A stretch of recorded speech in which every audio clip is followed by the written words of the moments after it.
local one-stop real estate shop since 2012. Get the advice you need from your local real estate pros. Here are your hosts, Jim DePola and Johnny C. live on Real Radio. Good Saturday morning. Welcome to another edition. It's Florida Talk Real Estate. We got you for the next 2 hours of infotainment. Thanks for being out there.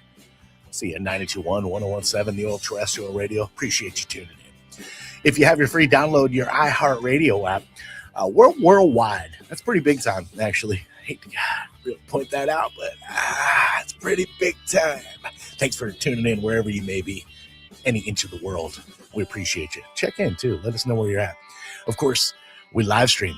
They set up cameras in the studio on a Saturday for a reason. Florida Talk Real Estate on Facebook.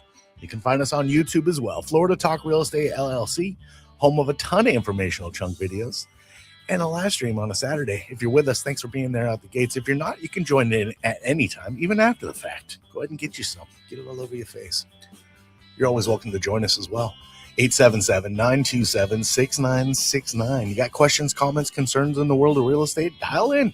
First voice you'll hear, the melodious tones of my producer extraordinaire. That's my brother from another mother. Jimothy, what's up? Hello, and good morning, gentlemen. Happy Saturday. Yeah, happy Saturday to you as well. Good to see you, buddy. Good to see you as well, my dude. It's the 25th of April.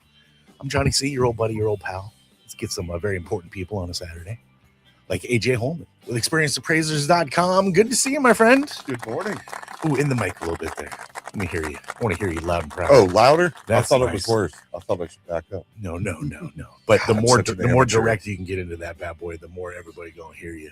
I'm such an amateur. I'm sorry. Oh, welcome to the amateur hour. I run the circus. One of these days I'll get used to doing radio. One of these days. Good to see you as always, my friend. Speaking of the guy that never talks into the mic, here's our fearless leader. 14 years now, I've told him into the mic, Jim. I've told you he runs the top producing Keller Williams team. It's the Florida Home Pros team, Keller Williams Innovations. Jimmy D, how you be? Hey, happy South Florida, everybody. I hope everybody's doing well. Did you guys have a good week overall? Yeah, it was in my industry, it was very Chill. 420, April 20th. That's right. Is the Super Bowl for the cannabis industry. That's right. Yeah, so we kind of had our Super Bowl this week. Hey, that's my wedding anniversary. Is it? Well, happy anniversary, my Thank friend. you. Oh, happy anniversary. How many years? 14. Awesome. Congrats. Thank you. That's a beautiful thing. I'm gonna be 14 in August. Well, congratulations. Anniversary. Yeah, 14 years for us in August. That's a beautiful thing. Congrats. Wow. How did you buy the house before you got married or after you got married? After. Right? Just about a year after, right? Or 6 months or something? We closed in 2014. Yeah. So it was almost 2 years. 2 years Yeah. almost. Okay. Yeah. I thought It was a little more than 2 years, actually. Oh, that's right, because you had to have the little one before you bought the house. I forgot. It We wasn't the marriage. It was the little one that prompted you to buy the house. Yes, exactly. That right. happens. Yeah, and we had a little one running around in all these homes that we were checking out.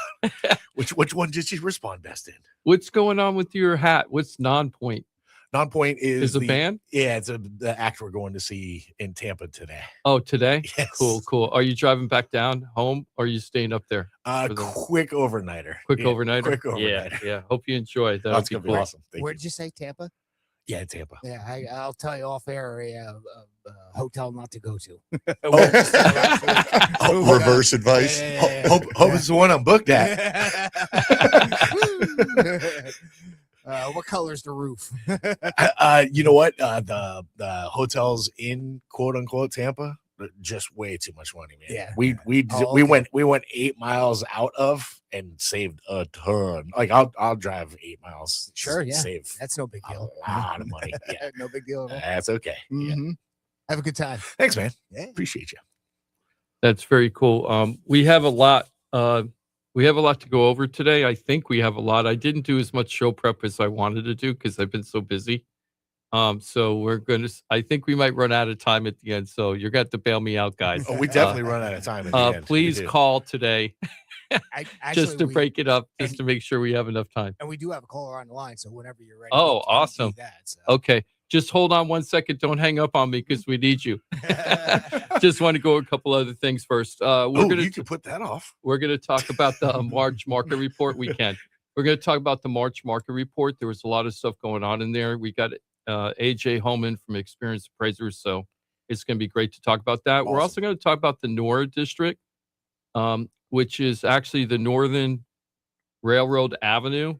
They're going through a major renovation. It's been going on for years now, but there's over $1 billion going into that area right now. And they just this morning, we just saw a news report. AJ caught it, I caught it, where they're building a new affordable housing complex over there, which is really nice to see. We'll see what affordable means later. Yeah. Yeah, but they call it affordable. We'll see what that means with the K economy. Who knows? And when you say complex, that's interesting. It's going to be a mixed-use apartment, studios, 1 and 2 bedroom, mixed use. So it'll have some commercial downstairs. They're going to have a park nearby. So 151 units. Yeah. And the max income, I think, is going to be like 80,000. Yeah. So hopefully that'll they be really good. will be affordable. It sounds like they might be. Yeah, so we're going to talk about the NORA district because there's a lot of stuff going on out there. There's so much going on in West Palm right now. It's a super hot Yeah, it's city as hot. far as developers and everybody. Everybody's very bullish on West Palm right now. Awesome. So we're going to get into that. We're also going to do the market updates. And I guess before we get into the shout outs, let's take the caller because we don't want to lose them because we got to burn some time. Who you got there, Timothy? Excellent. Well, we have Mark, and actually, this might tie into what you were just talking about. He wanted some advice on real estate investing. Mark, perfect. welcome to Florida Talk Real Estate. What's up, Mark? Good morning, everybody. How's everyone doing on this beautiful Saturday? Really Perfect. good. Yeah, we're Welcome. doing great, Mark. How can we help So I you? What kind of questions do you have? Sorry. I have some money coming from an inheritance. I'm not sure. The minimum is $250. The max might be $5. Where would you guys? Oh, excuse me. I have yawned. Where would you guys put that money in today's market? I'm sorry, how much did you say? Between 250 and 5. 250 and 500. Okay, so you actually have 2 ways you could deal with that, possibly. Okay, the first way is to do, and if I'm assuming that you're just talking real estate and you're not talking about other things because I'm not qualified to talk about like stocks or investment like that. But if How you, about muscle cars? I can buy those. I'm sorry. Those might take my thought. I was just investing. I was joking about investing in cars, but the market's kind of fluctuating. Yeah, Yeah, it's fluctuating very much right now, right? You should invest in trading cards. Yeah. Or And it's just booming again. La Boo Boos or whatever. What do they call them? The La La yeah, Boo it's Boos or Booming whatever. right now. Did you see that the La La? Oh, don't matter the right? Oh, I'm sorry. What'd you say, Marcus? You're breaking up a little bit. I'm terribly sorry. I'm in Wellington, so the reception is be quite poor. I'm sure you guys have been out here. No, I was just joking with John about the Pokemon cards that Logan Paul bought. Yeah, man, Pokemon. That's it. He sold the highest valued Pokemon ever at auction. It was $16-something million. I saw a little YouTube video of how he decided to do that and why he did it and everything. It was kind of interesting. Stupid money being thrown around. Jared Perry from Perry CPA Group, he has a YouTube channel with his son where they buy Pokemon cards and then they open them up live and then they see if they get any good ones or not. It's kind of funny. That tells me that his son is like, I'm gonna be a content creator. It's like, I well, know, let's right? start creating content. I know. Let's 'cause that's do the it only right way now. to do it. So that's pretty funny. Yeah. So, Mark, as far as investing, for real estate, if I were to try to, if I had the money, I think, if I had the money and I was going to invest it directly and not be passive income, I think I would probably look at one of 2 things. Multifamily would be a good opportunity right now. There's so much need for affordable apartment housing that multifamily, I think, would be a really safe bet. But another thing is these instant millionaire neighborhoods that we're looking at. AJ, the last time he was on, or 2 times before, we went over like 7 neighborhoods that AJ kind of looked at. Yeah, the ones where there's a lot of new construction of the state homes. Yeah. So if you could find, like, for example, I just sold a house recently on 51st Street in West Palm Beach. And we talked about that last week, so I don't want to get into it. But that neighborhood is on the edge of, I call it instant millionaire adjacent.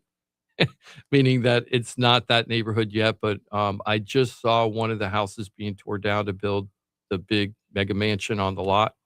And you can still buy those houses sometimes for $400 to $500,000, rent them out for a while, and then let developers know that you're willing to sell the property for a tear down.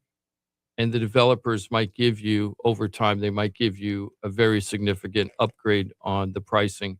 For example, like if you bought something for 500, if the lot's the right lot, and we would help you figure that out, um, a developer might pay as much as $1 million to $1.2 million for the lot. All right, well, Over time. Over time, yeah. Let's say it's the low end of his inheritance. He said he's expecting low end 250, high end 500. Let's say he has $250,000. What do you, if you're getting $250,000 and you're going to invest it in real estate, what are you doing with it? I would, if it was real estate, I would probably be doing multifamily. How are you going to get a multifamily unit for 250?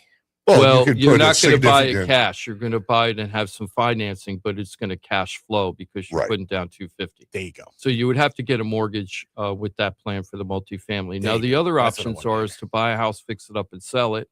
You know, I'm not recommending everybody do that. You got to understand there's a lot of math going on involved in that.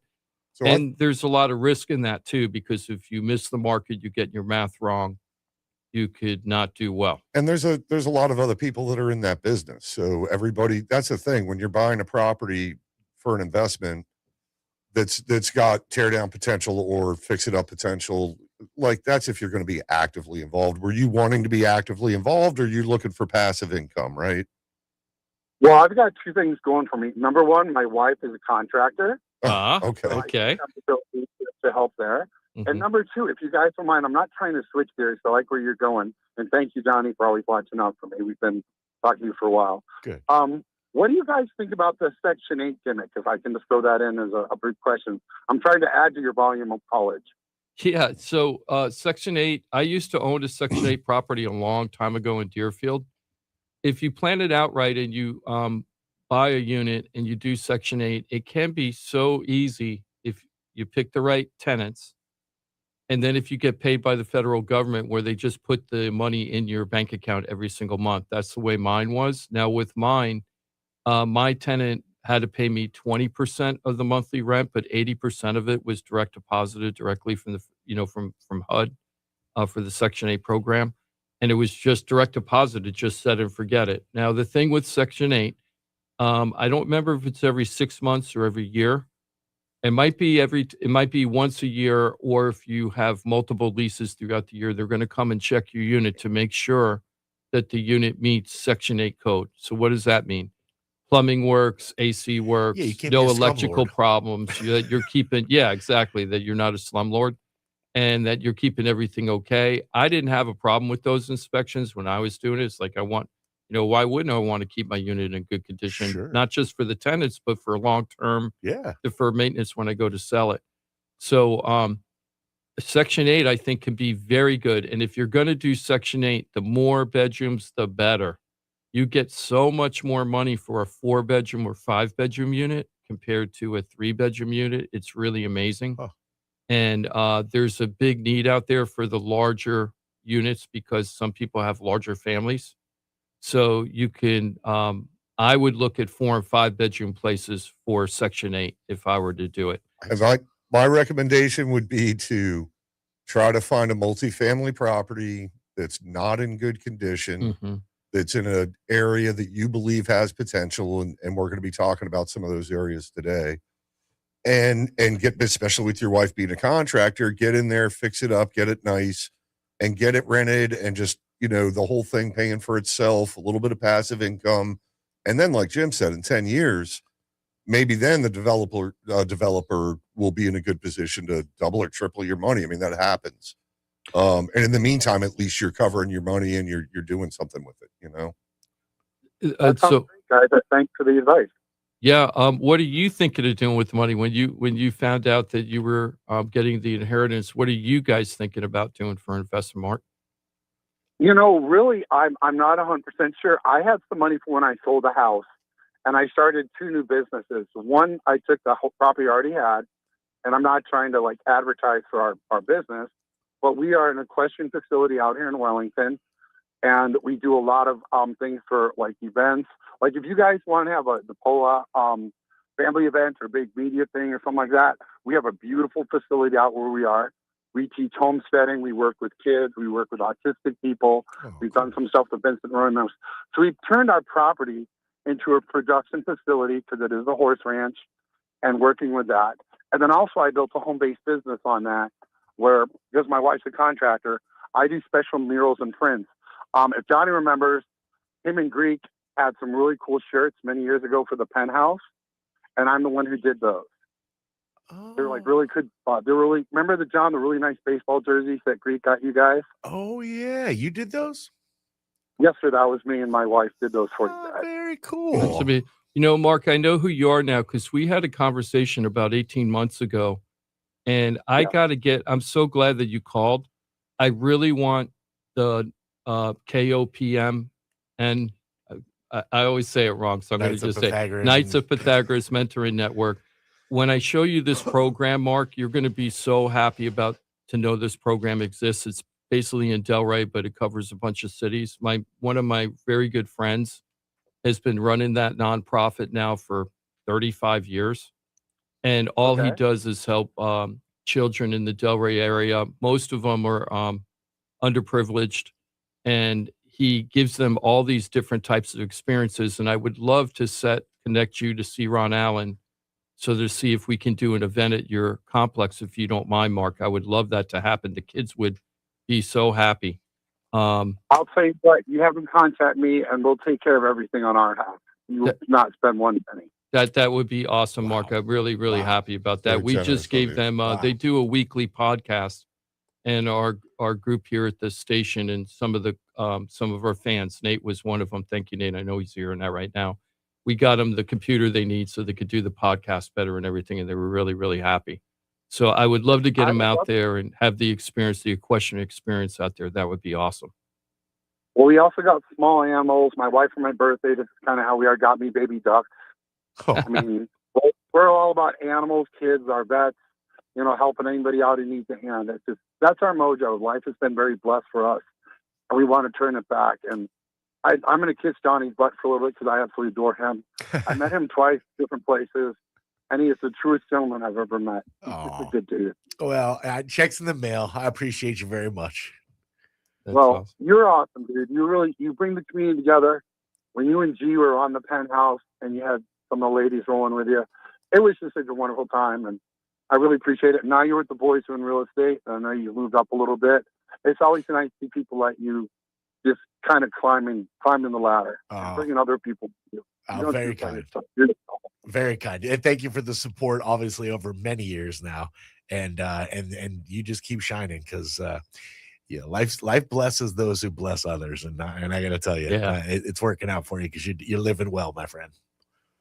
Thank you guys very much. Yeah, if there's anything we can do to help the kids and that kind of stuff, whatever you guys need, I'm more than happy to work with whomever you have. If you guys want to do something, I'd love to. At the same time, I'd like to be able to extend, I don't want to call it our wealth, but our income, so we can do more for our community. And, it's nice when you can do beautiful things for your family, but when you can bring other people on it too, it's just a blessing and a joy. That's it. That's winning. It is. That's winning on top of winning right there for sure. One of our shout outs is going to be related to exactly what Mark is saying about making an impact in the community. And we are blessed to have Johnny on the show every single week because he is a force of nature in the community on this real I'm only here because Jimothy's here. As soon as he leaves, I'm out. But as far as moving up in the world, I think that being on our show is kind of slumming it. I don't know about moving up. I know. I was going to say, welcome to the big time. Well, Mark, thank you so much, man. Yeah, man, awesome. Thanks for the support. Have a great weekend, and can't wait to hear how you flip them dollars. Sorry, you got to get it the way you got it though. Inheritance is never a good thing, It's just that's okay, but at the same time, I think my parents will be proud of what we're doing. What we sure. got. I think so. That's it, buddy. All right, be well. We thank you. You guys got my number. If we can help you guys out, and if I get a little direction and some investing, I'd love to go in yin and yang. We do back and forth on stuff, and have a great show. And you guys are really doing a huge service for the community, and just some respect for you guys. Okay. Thank you so much, Mark. I really appreciate it. Thank you for helping burn some time today too. I try to finish the call as long as I can without becoming boring and too much of a groveler. So. Well, we can go back to talking about how awesome I am. I mean, I guess we always got that. Johnny's moving on up. That's awesome. Have an awesome weekend, dude. I don't know what you're worried about with the time, Jim. I love the sound of my own voice. You and I could talk forever about real estate. I could talk. That's my thing. It's just I gotta tell you, I think odds are really good that there's probably this like huge page of things to talk about every Saturday that we never get to. Get to. Yeah. And then the day he doesn't have the huge page is panic mode. It's that's exactly what it is. I normally have this little outline, at least something, so I'm totally winging it today. Well, I do want to go into the shout outs, and it ties right into Mark, what Mark was talking about, impacting the community. I had one of the best closings this week ever. Well, when I say ever, at least this year for sure, right? And it wasn't about a fancy house or a luxury home or anything like that, selling something like that. It was trying to help a 20-something young kid who wanted to buy his first home, really determined, and had basically hardly scraped together every dime he had in order to try to buy the home, but he had very little down payment, didn't really have the money for the closing costs. Sounds familiar. I think there's a lot of people nodding their heads. There's so many people out there like that. And I'm gonna tell the budget on this one because I don't think it would bother. His name is Josh. I don't think it would bother Josh if I said it, but he was about a 150 price range. And here's the problem when you're at that low of a price point is that if you don't have a big down payment, you can't buy a condo. So condos are out. So a lot of people, when they're under 200,000 or 250, they're like, oh, I'll just buy a condo. Well, if you're buying a condo for 200, right, you might have to put down $40,000 to $50,000, 20 to 25% down in order to buy the condo. And then people go, I don't have that kind of money, right? So now it comes down to a villa, a townhouse, or single family. And with those, they're very hard to find at lower end price points. At 150, basically, it's almost impossible. It's like trying to buy a single family home for 150 in Palm Beach County. It's like, well, what part of the house are you buying for 150? Right? That kinds like that. And the third bathroom. You could have the garage and this one bathroom over here, but the rest of the house, you can't buy that part. Right. So, but he was determined, and this is what I love because you remind me when I was a first-time home buyer. So, he was living with his mom, Laura, and they decided that Josh fell in love and was going to get married, start a family. So the mom and the son needed to separate. They wanted to be close by if they could. The mom was on any of her lower budget. We closed her out, Laura. We closed her out like 3 weeks ago. I was so happy for that. And so with Josh, we closed on, I think it was Wednesday. Yeah, we closed on Wednesday. So listen to this. For the first time since our short sale period, he walked away with a check when he bought the house. Really? Yes, he walked away with a check of $2,000 when he bought the house. And this is also a shout out to Mike. And we're at the closing table. Mike calls me up 2 days before the closing. He goes, Jim, between the down payment assistance I got him, because Mike found a special program that was able to use for this particular house where he got like $7,000 more in down payment assistance. Well, I negotiated with the seller to give us $5,000 back. So between the $5,000 back, the escrow payment he made, which was a couple $1,000s, and then the down payment, extra down payment assistance Mike found, Mike Rao from the mortgage firm, we had too much money. And lenders have a requirement of how much you can bring to the table and how to use it. So you can't just like get $100,000 in down payment assistance to seller credits and buy a $150,000 house. It doesn't work like that. Right. So Mike spent a day and a half trying to figure out how to spend every dime because there was like $2,500 left over. Yeah, but maybe throw some at a rate, and just figure out where to use it. Yeah, and he kept figuring, oh, I could do this, and then he found out, oh, I can't do that, right, because of the regulations. So check out how creative Mike was. He was able to work it out where Josh got his $2,000 escrow deposit back. There was still money left over, so he gave that back to the seller, right, that I negotiated, but got the seller to agree to give the money to pay for future payments in the HOA. Oh, there you go. Yeah, so Josh is moving That's in. a good. Yeah, I have seen that before, where you do that to consume it. Yeah, just to eat up the money. So he's not going to have to pay an HOA for the first quarter. That's excellent. He bought a villa, so he has an HOA. So so we're sitting at the closing table, and the title company is going over all the costs.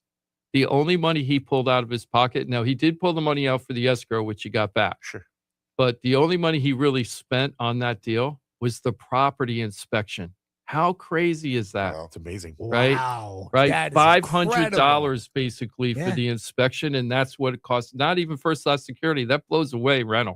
Right. It does. So I Blows was it out so of the water. happy. And every time he saw where the money was being taken off on his closing disclosure, he was just beaming. He's like, wow, I can't believe this. Wow, I can't believe this. And then he gets the check at the end of the closing for the money that he put down for escrow. Amazing.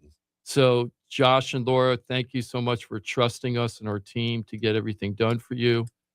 They used almost everybody on our team between the mom and the son. They used Mike Rao from the mortgage firm, used me, used Ross Kamarinets. I think on one deal we used Trident Title, one deal we couldn't.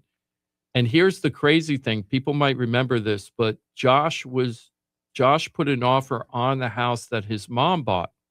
And we had done the inspection, and then the house didn't appraise. Right. And then And the mom house- was like, I'll buy it, right? Yeah, and that appraisal met the mom's budget, because her budget was lower than the son's. So the reason why Josh had to walk away is he didn't have the extra money to bring to the table. And he decided that it wasn't going to work for him. So the day after the whole deal fell apart for him, I had to race out and go find him a new property because he was running out of rental time. He had no time. Like his landlord was it's like time to skedaddle. Yeah.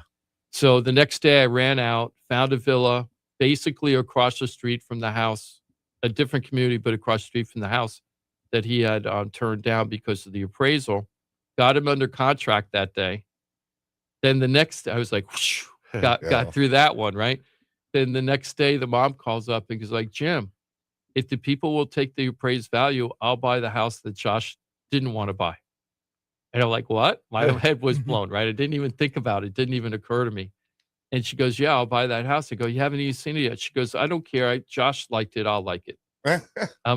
She didn't see the house until the day of the final walkthrough. That's always so stressful. Right. So she walked in and I forgot. And she walked in the house and her eyes lit up and she's just beaming. Oh, I love it. Yeah. I'll take it. I was like, wow, I'm so glad you're happy. She goes, yeah, this is the first time I'm seeing it. And I'm her realtor. Right. I'm like, oh, I can't believe I forgot that part. So anyway, it just made my day. I was walking on the air all day Wednesday, all day Thursday, because when you do those deals, it's like what Mark was saying.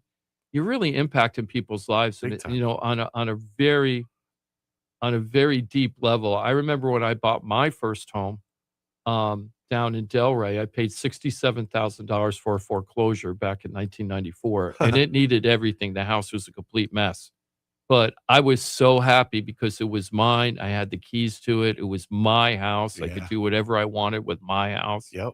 Nothing else mattered. Right? Yeah. And I remember working really hard. I was a journalist still and working 60, 70 hours a week. Very normal. Right. And I'd be exhausted, but I would come home to my house. I hadn't moved in yet, and scraping all the wallpaper off for hours and hours and drinking beer and listening to music and ripping off wallpaper that most people would say, oh, it's so terrible to do that. And I was just so happy doing the whole thing. And I know Josh and Lisa is his soon-to-be bride, I assume. I hope you have many, many happy years over there, and it gets your toehold into the market so that you'll be able to grow your wealth through the appreciation on the unit over time. Yes, 100%. And just made my week this week. The whole week I was walking around after that Wednesday. I was like, wow, I did a really good thing this week. Great. It made me feel so good. You should have some pep in your step. Yeah, I was really, really happy. Also want to give a shout out to Paul and Anna. Paul and Anna cut off a sign on that 51st Street house, and it was already under contract, and they live in Oregon. They know the area a little bit because they rented a place in Riviera Beach for a little while, but they don't really know the area that well because they're really based in Oregon. So they called me up off the sign. I said, I'm sorry, that house is sold, but I'd love to help you find another house. Now, when you're talking to people on the phone and they don't know you're from Adam, you are trying to kind of sell them about, hey, if you're gonna find a house and you're looking for a house, why not hire a full-time professional realtor that got your back to do stuff? Wasn't really sold like most people are on the phone, but then when I started telling the other information that I give that most realtors don't talk about, he said, I said, so so if all this makes sense, the next step is that we would have a meeting at my office and we'll sit down and talk, and then we'll get you over to Mike Ralph from the mortgage firm. And he was like, when can we meet? I need to meet you right away. Yeah, because they're only here for a little while, right? Yeah, with this one, I met him on the 13th of April. They were leaving on the 13th to go to the Keys for like 10 days or something. Maybe it was a little early in the 13th, like the 6th or the 7th, but they were going to be gone until like a week ago Wednesday. So I had to go find properties and had one day to show them a property that they were going to buy, because then they're going back to Oregon. Marathon, 15 houses in one day. 11. Or whatever. Yep, I did 11, but I booked 13. Right. So yep. Yeah, 13 properties booked in one day. And people don't understand, it's a little difficult when you're trying to book that many properties. You're juggling a lot. And you have the needs of the sellers and the real estate agents. So it isn't like, hey, I want to come over the house at 2. I want to come over here at 2:30. I want to come here at 3. Right. Because then the seller's like, I'm not available at 2. Or the realtor's like, I got to be there and I can't be there at 3. Right. And you got to juggle everything. So we looked at 11 properties for them. And we found 2 that they liked. So we went back to the office to comp them. And as we were comping the properties, they saw a yellow house, right? It was a very bright picture of a yellow house. And they go, what about that one? And it was like, it looked like an old historic like home. Colonial or something, wood frame or it was a wood frame with wood shingles. The whole shell is wood shingle. Yeah. Right. Oh, I know what you're talking about. Okay. And it's east of Broadway. On 50th Street, right around the corner of the other where one. we're talking about. Yeah, right where we were talking about. That building's going in. And he is right. And he's like 15 houses from the Intercoastal. Like all the towers that are being built up there, they're in the shadow of all that. Yeah. So I said, the reason why I didn't show you that property, it's too expensive. It's out of your budget. And they said, well, we really like it. And I said, well, you're going to have to come up with the extra money. And they go, I think we can do that. Let's go see it. So instead of making the offer on the comping we were doing, right, we called up the agent. The agent goes, the house is not really to be shown yet. And we're like, look, these people are here for one day. Basically, today's the day. They really want to see the house. And the agent said, okay, we got lucky. And we went over there and they fell in love with it. And it was a really nice home. Totally upgraded, but they didn't tell us it was historically designated. Oh yeah, that brings, yeah. Yeah. So what happened was they were planning on buying it to tear down the lot eventually and then build a McMansion there that they would do as a development deal. But that's not going to happen. So I told Paul, you got to go to the city, go to the building department, go to the code enforcement department, check everything out with them, and then find out what you can find out. And he found out that he could put in an addition that can go up to 25 feet tall in the back of the house. It's got to be behind the facade at least. Exactly, AJ. That's why AJ's the experienced appraiser, experiencedappraiser.com. So he was comfortable with that. The house is kind of on a zoom road because it's only two doors down, 2 doors east of Broadway. So there's a lot of zoom. And it's right across the street it's directly across the street from the fire department. So that means a lot of sirens and and out and all that. But I was like, look, here are the downsides of this house, right? And I was trying to tell him because, here are the upsides, here are the downsides. And I mentioned about the zoom and the noise and the fire department. Then we walked inside the house and shut the door. Couldn't hear anything because impact windows everywhere. Oh, okay. I was going to say that you've got to have that if there's a noise influence around. So we did the inspection. Yes, we did the inspection on Friday. Such a whirlwind. What's today? A Thursday. We did the inspection on Thursday. And for a 102-year-old house, 102 years old, right? Yeah. 102-year-old house, it came out pretty good. Even the inspector said I can't really find a lot that's going on. The house was nicely upgraded. So we have to negotiate a little thing, I think, today, but I'm pretty sure that the house is going to close. And thank you for trusting us. And he didn't know it was from Adam. And then they went out to look at the house during the inspection, and they were so happy. And they actually said to me, Jim, we had another realtor that we were kind of working with before we talked to you. And once we talked to you, we just felt like you're the guy and dumped the other realtor. Sorry about that. Yeah. They didn't sign a buyer's agreement. Yeah, so you got to sign the buyer's agreement. That's right. You got to get him to sign that. Yeah. But anyway, we ended up doing it. And thank you for trusting us, Paul and Anna. It's been a really great time. One suggestion I have is a nice water feature outside. Yeah. Really helps dampen a lot of that traffic, especially the passive traffic noise. Yes, just for sure. the zoom, zoom, zoom. I love the water feature to drown out the noise. I love that fountain idea. Or, if you got a pool, make sure it's got a fountain on it or something. Yeah. I was going full on like water slide. Yeah, there you go. Whatever it takes, as long as it's making running noise. I hear the city's shutting down, Riviera's shutting down that water park. Maybe they could move it over to his. No. What, Rapids? Yeah, I think they're shutting it down. Didn't I see Really? that? I thought I saw that somewhere. No. Yeah, I'm pretty sure I read that somewhere. That's just like this week. You sure it's the Rapids and not the public one? That's it might be the public one. Is that because there's a public one off of it's right up the road here. That has to be the one then. Yeah, because Rapids is further west. Yeah, it's the further and that's west. That's been an one, icon. Right? That's been there forever. I know. That's what when I read it, I was like, wow, but it might be the city public park. It might be that one. Yeah. Let's go ahead and take a break. Let's. We're going to take a break. On the flip side, we're going to talk about the market update. There's a lot of stuff going on with that, so I think there's a lot of teachable moments there. But and we're going to talk about what all this means for buyers and sellers in today's market. Excellent. And we're going to get into that on the flip side.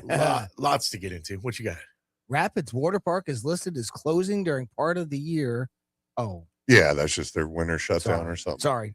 Oh, okay. I think it has to be the city one then. Because I was kind of surprised. People don't swim in cold weather. Yeah. Who would have thunk it? I was checking my pool out yesterday. I was like, man, it's not as close as I was hoping. My community pool's not heated, and it annoys me to no end, and I can't get in there yet. Oh, it's so cool. I mean, I've been in there, but I'm not going every morning like I do in the summer. No way. Freezing. Plenty of time remaining on this Saturday. We are live on April 25. You're always welcome to join us toll free at 877-927-6969 if you'd like to be involved in the conversation at hand. If you have a question, comment, concern, don't be shy. Of course, if you are a little bit more on the shy side, I totally understand. Remember, FloridaTalkRealEstate.com. You have access to the entire team. I'm talking pros. These are experts in their field, and they do work cohesively together. If you need some guidance, buying a home, selling a home, stuck with a home, you don't know what to do, you need professionalism in anything that touches the world of real estate, FloridaTalkRealEstate.com is your resource. On Facebook, on YouTube, share and like away. You can change lives, including your very own, with the pros of FloridaTalkRealEstate.com. 4-minute reset. We're back at it on a Saturday. Thanks for being with us every Saturday right here on Real Radio. We'll be your friend. Follow us at Real Radio 92.1 on Facebook, Instagram, and Twitter. Here's the latest with weather on Real Radio. I'm meteorologist Charlotte Carl with CBS 12 News. We're expecting pleasant conditions to continue, partly cloudy to mostly sunny skies for the rest of your Saturday. Temperatures will get into the lower 80s across the area. Few passing showers and the potential for a storm or two west of I-95 through this evening. This report is sponsored by Staples. Staples has hundreds of ways to grow your business this spring, like spectacular signs, brilliant brochures, eye-popping posters, mouth-watering menus, and more. Shop now through June 13th and save up to $150 on all your custom prints. Staples. That was easy. Hey, it's your boy Johnny C here, host of Florida Talk Real Estate. They're tops when it comes to helping people buy and sell houses. But Florida Talk Real Estate is so much more than that. For 5 years, I've watched these guys help thousands of our listeners with any real estate need. They couldn't do it without their sponsors, who are experts in their fields. Check it out. Jim DePola, powered by Keller Williams Realty. Their team specializes in helping people sell their house for top dollar, and buyers get great deals on the purchase of their home. That's what they did for me and my family, and I couldn't be happier that I hired them for my real estate transaction. Mike Rao from the mortgage firm is one of our favorite guests on the show, and he is the mortgage guy. Whether you're looking for a refi or a mortgage to purchase a new home, Mike Rao will get you the answers you need. The mortgage firm is licensed to do loans in Florida, Alabama, Tennessee, and Georgia, and they have local offices that cover all of South Florida. So if you're thinking about a refi or a new mortgage, go to the mortgage guy, Mike Rao, and find out what he can do for you. The Mortgage Firm, Inc., NMLS 189233, Florida license MLD 78, equal housing lender. The law office of Paul A. Krasker has been specializing in real estate law for nearly 25 years and has the professional team you need. Upside down with your house, Paul's team can help you conduct short sales, loan modifications, even if you're behind on payments. They also help you with foreclosure defense and bankruptcy. They can even help you get a student loan modification and repair your credit to get the score you need. Paul's full-service team has helped thousands of our listeners, and they can help you too. Trident Title LLC is the largest privately owned title company in Florida. When you need a title company to complete a refi, home purchase, or sale, Trident Title has got you covered. Not only do they offer competitive pricing, Trident Title has attorneys on staff to make sure if you have bumps in the road declaring title that you can get the job done.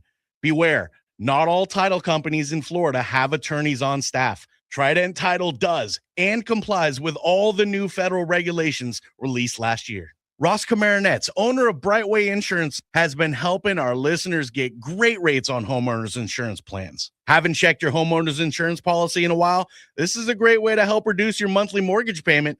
Ross can also help with renters and auto insurance. Ross is only a phone call away and can usually get the answers you need same day. Call Ross today at 561-425-6228 or drop by his office at 873 Donald Ross Road in Juno Beach. So now you know why I'm happy to be part of the Florida Talk Real Estate Show, the longest running real estate show in Florida. And all these sponsors are just a phone call or a click away. Just call 888-973-7828. That's 888-973-7828. Or go to floridatalkrealestate.com. That's floridatalkrealestate.com. And don't forget to use the most accurate search engine to find your new home or ask for a free home valuation because floridatalkrealestate.com has you covered. That's floridatalkrealestate.com.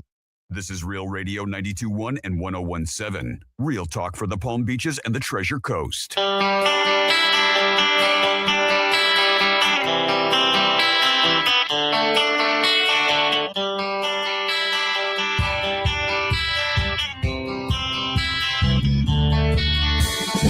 This is Florida Talk Real Estate with Jim DePola and Johnny C. Got a question for the show? Call us live at 1-877-927-6969. You're more than welcome to dial in 877-927-6969. If your questions, comments, concerns on the real estate need some addressing, we got the people to do just that here in the studio. Johnny C, that's me. I'm not the guy to address that, by the way. Jimothy's our producer extraordinaire. What's up, my guy? Hello, and good morning. Good morning. But AJ Hollman with ExperiencedRazors.com, he can handle a lot of questions for sure. How are you, my friend? Plug him into another jack. Good afternoon. Good afternoon. We having issues? Yeah, Yeah. I lost it. Oh, I get you. Yeah, let's do this. Yeah, I don't know what happened. I'm lost. How's that?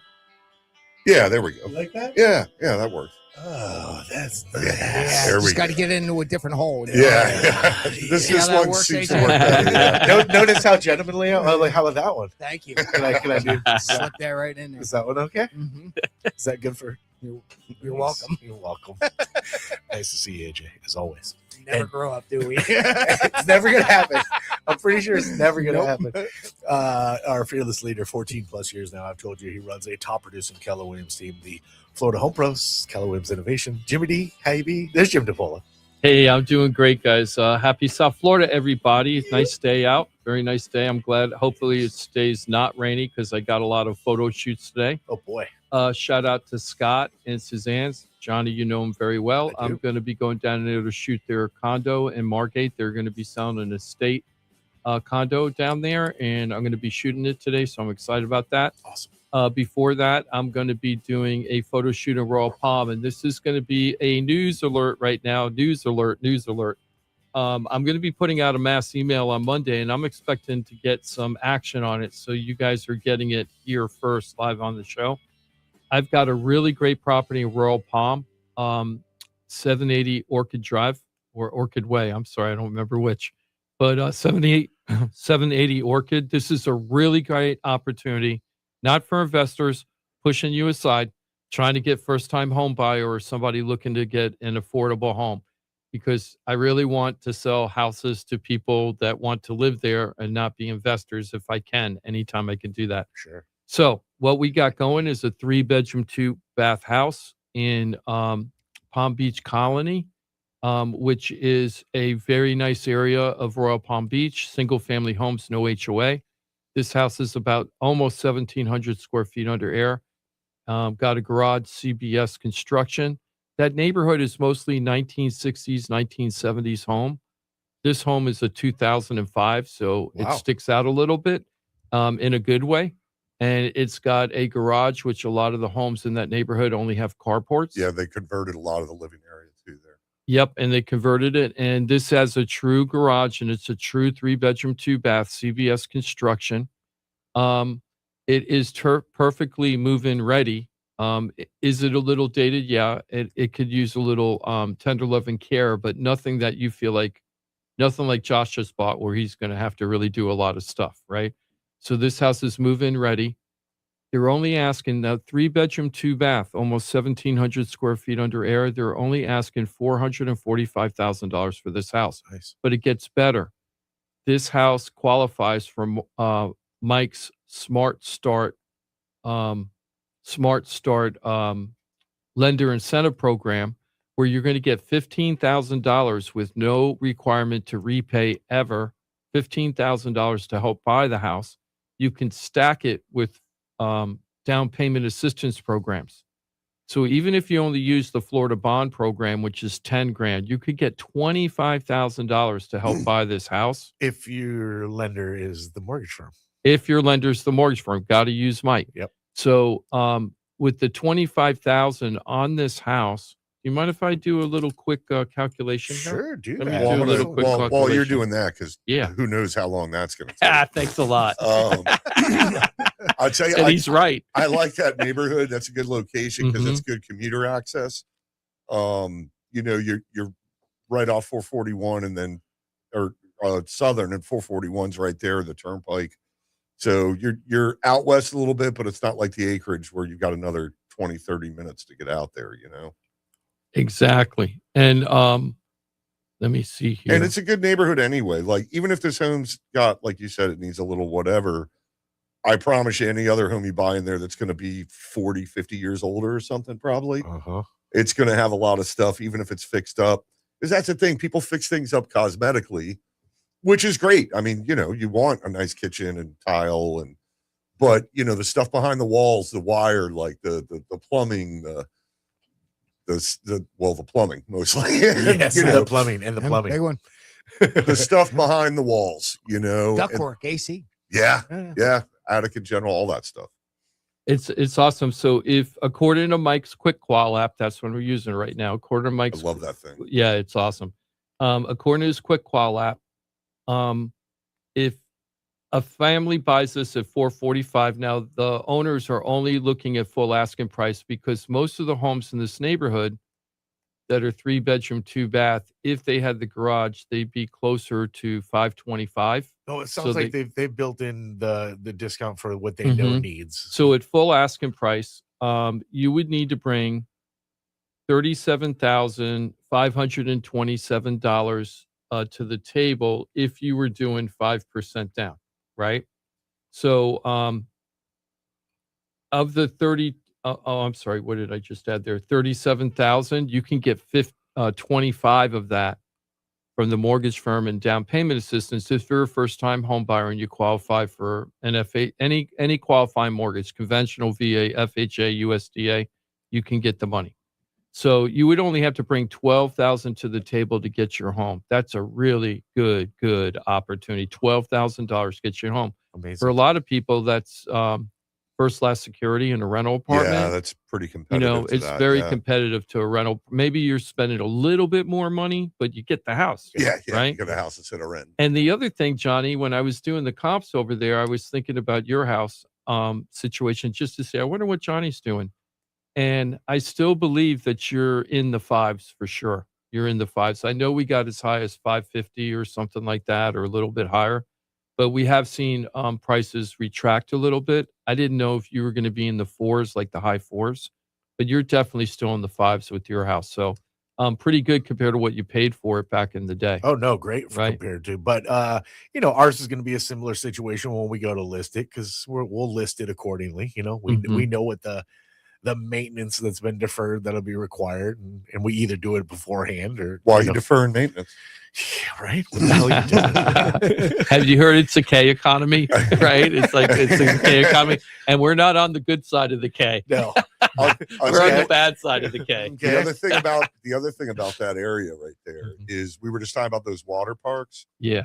The Seminole Palms Water Park is right around the corner from that house. They've got a whole water, and that's public. And there's another park just to the south. Then there's Commons Park right to the north there. So you do have 3 decent parks right in the area. It Commons seems like is amazing. It seems like there's always something to do in Royal Palm. Yes.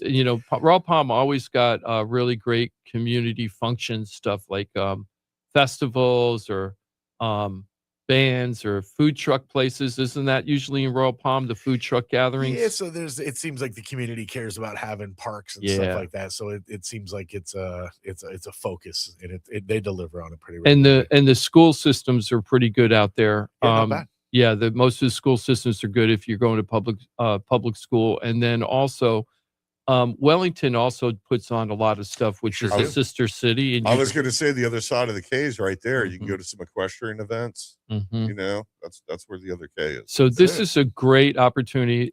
And I don't want to hear people saying that it's a bad time to buy.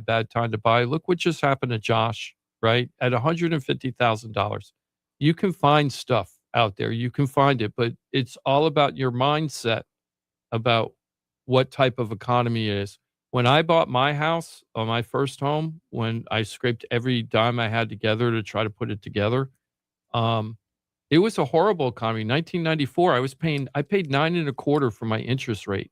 I did mine right around the same time, and I did this horrendous variable 15-year. I don't even know what it was. Ridiculous.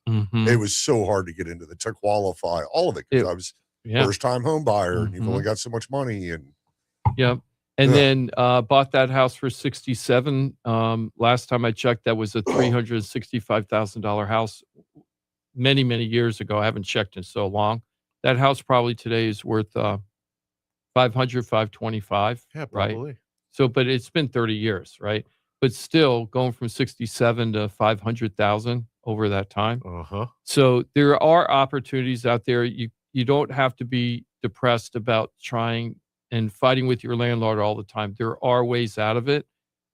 You have to be, you have to save some money. You got to save some money for down payment and stuff. It's very rare to get Josh's situation. That's very unusual. I can't tell you I'm going to do that every time. The last time I had anybody get a check at closing was during the short sale crash, right? And those were real checks. They weren't like getting your money back from the escrow deposit. Right. They were like real money that you got at closing. We're talking like 18 years ago. I know, it's so long ago. Time flies, doesn't it? So, but if you're looking, is like, that's what I need for my family: a good school system, a nice house in a great neighborhood, and somebody to help me get into the house. This is the house, guys. This is one of the houses. And there are other opportunities out there like that. So don't get so depressed and so jaded that you stick a head in the hole and think, oh, I can't do it, and just shut down emotionally. Well, and again, don't fill in the blanks on your own. If you don't have all the details, and I'm talking about the details of your credit and your finances and exactly what you can afford, how your debt to income looks, what you could qualify for, and what your path is, you're not really serious. If you are serious and you have all that understanding, let's just make sure you're working with people that can get you on the absolute right path. FloridaTalkRealEstate.com. Know it, use it, love it, share it. FloridaTalkRealEstate.com. Want to just talk about interest rates before we get into the market report for March. Interest rates have been going down for the third or fourth week in a row. We're down to 6.23. Now, I think it was 5 weeks ago or 4 weeks ago, Mike was making fun of everything. So was I. When we got into the fives, right? 598. It was a 5. That mental We were in the break. fives, right? We're in the 598. And we went from 602 to 598. Then we went up to 6.0 the next week because that was the week the war started, right? Then we went up to 6.0. I think we went up to like 602. And then as the war escalated, we got all the way 6.47. Yeah. So we went up half a point in like 4 weeks, 3 weeks. We went up that was bad. Things change quick. But we went down a quarter point now because now we're at 6.27. So we're down almost a quarter point from the high. And you know what? And Mike brought this up the last time he was on the show last week, and he's totally right. We're still in that high-low average over the last 18 months. We really haven't got higher. You know, there's like this bracket of basically 6% to 6.5%. And over the last 18 months, we've kind of We're been just bouncing around in that bracket. Right in there. Yeah, right there. So don't let interest rates stop you from buying a home. It's about your mortgage payment, not the interest rate. And yeah, the only time that really truly matters is if you are pressing every penny together, and then you're like, I can't go any higher than that. That's when it matters most. Yep. And don't tell me that insurance. So if you go, well, if it's not the interest rate, then it's the home insurance. Home insurance is expensive. Well, it has been historically high for several years now, but it's going down. And now we are not the most expensive insurance state in the country. It's Colorado, right? So hey, we're Florida, number 2. Hey, we're number 2 now. Number 2. I don't even know if we're number 2. Might even be lower than that, AJ, believe it or not. Yeah. But Ross is seeing tremendous discounts to people. A lot of people, not everybody, but a lot of people getting tremendous discounts compared to a year or two before. So don't say, oh, the insurance rates are killing me. Because like people always have to have an excuse, right? So first it's the interest rates. Then it's like, well, what about insurance, right? So then there's nothing out there, right? The next thing is, well, there's nothing to buy. I'm like, no, it is not one of those sales markets where you're competing with a whole bunch of people in most cases. Now, if you have a super hot home, yes, you're going to be competing without a doubt. Paul and Anna, when they bought their home in on 50th Street, the one I just talked about, the yellow house, when we went and saw it, they came to me and said, you know, because they want a deal. So they came to me and it's like, what do you think we should offer? And I looked at them and I go, I think you should offer full. It's worth it. And I knew they wanted it so bad. I was like, if you don't, somebody else is going to offer full. So what we did is we offered full, but we asked for a bunch of furniture to stay with the house. And then they called us back that day and said that they were going to accept our offer and started working on the terms for the furniture that was going to stay. And then we got a call later that day saying that there was another offer that was significantly higher than ours and didn't want anything. And we were going to lose the house. So I said, you know, it's up to you what you want to do. So they walked away from the items that they wanted, gave them the price that they said they wanted, and we went under contract. That's very unusual today to have those kind of bidding wars. Usually you're the only one negotiating with the seller. So you go ahead and you turn your offer in and you see what you can get going on it. Sure. And it's also, you know, how hard are you looking? Because look, if something's a really good deal, there's going to be a lot of competition for it, and then they're going to get other offers. But what you can also do is troll. Like I like just looking by days on market sometimes and just calling, you know, okay, here's 10 potential homes that are priced for a lot more than what we need to be at. But maybe if I call all those agents, you know, a couple of them are going to go, oh yeah, we've been talking about, we're getting ready to reduce it, you know? And so sometimes you can be ahead of the curve before everybody else sees it hit the market at a lower price because you're making calls and kind of feeling out for the people that are more motivated, because motivation level is as important as everything else. Yes. There's still a lot of unmotivated sellers that are not their house doesn't reflect what's happening in the market. Let's just put it that way. Right? The house does that not was a reflect. very diplomatic way. Well, you're To either say in the that market, somebody's completely overpriced. Yeah. in the market or on the market. Right. Yeah. And they're just on the market. Yeah. And they're just waiting. I'm not going to take that for my house. Right. And it's just not realistic. There was a house that I had a couple, I don't want to mention their names right now because we're going through hell and back with them trying to find them a property and they're in the mid fives. It's very depressing, right? They're in the mid fives and we're trying to find them something. We just can't find the right property. We must have looked at 20 something properties already now, right? I'm going to be showing them a house on Sunday tomorrow, 2 houses tomorrow. And they found a house and they went and looked at it, but they didn't like the layout on something. So they passed on it. Then they came back and said, let's go ahead and turn in an offer. So the offer was only, the offer was 5% below the list price. The house been on the market at that point about 70 days. They have never reduced the price. And we came in 5% below. Now, the average sale in Palm Beach County for single family home, I'm getting back to the market report, so I'm getting there, right? The average sale is how much? What's the percentage on this? 94.1% is the median sales price for The list price to sale price. Yes, 94. Is that based off their original list price or their most recent list price? It says original list price on the MLS, so they're doing off the original. Yeah. So we were at 5%, not 6%, right? Because the average is 6% less if you're getting 94% of the list price, right? So we were at 5%, 95% of list price. The agent, the seller countered my buyers, and they countered with a different price. And my buyer said, nah, I don't want it for that price. So the agent calls me up, upset.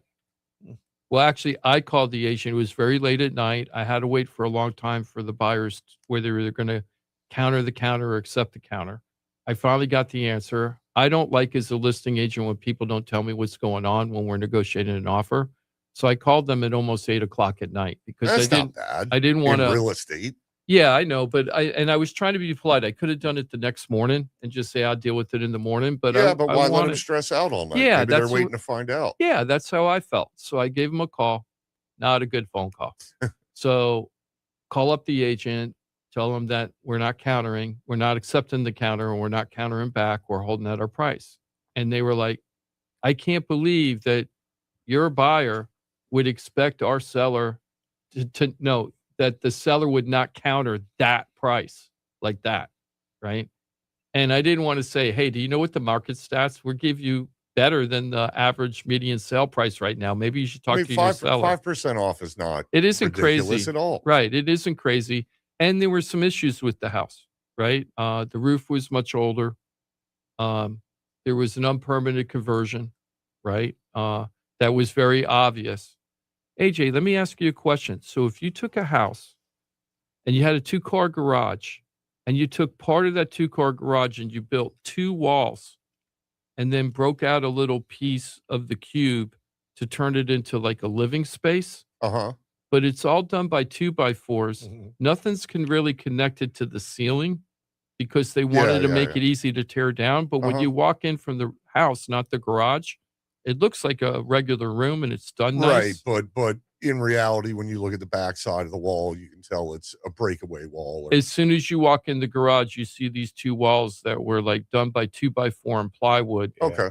Right, but they're not connected to the ceiling, but they're sturdy and everything. Yeah. It looks nice. I'm not trying to rag on the house. But what would an appraiser do when you came and looked at that? Because it's so obvious it's a unpermitted conversion. Right. And it's temporary in nature. That would be one of the main things that I would say in the report. So from what you've described, what I would most likely do would be to put in a cost to cure, to say this is a deficiency because the garage is not functional as it should be.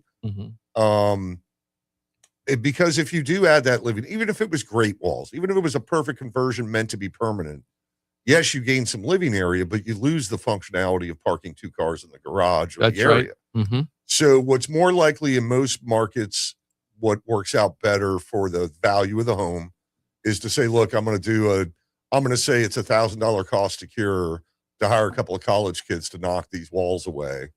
and restore it to a garage use. And I'm just going to pretend like it's really just a garage. I see. That's how you would handle it, because I didn't know, because it was so obvious. Yeah.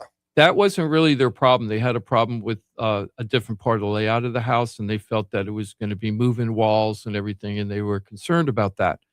So we didn't counter, right? So it's been 2 weeks now, still on the market at the same price that they had it on the market for. No change in price, just sitting there. I mean, my rule of thumb because when I do an appraisal report, I do sales, but then I usually have some actives in there or some pending sales. And I don't know what those contract prices are or what the contract prices the home's ultimately going to sell for.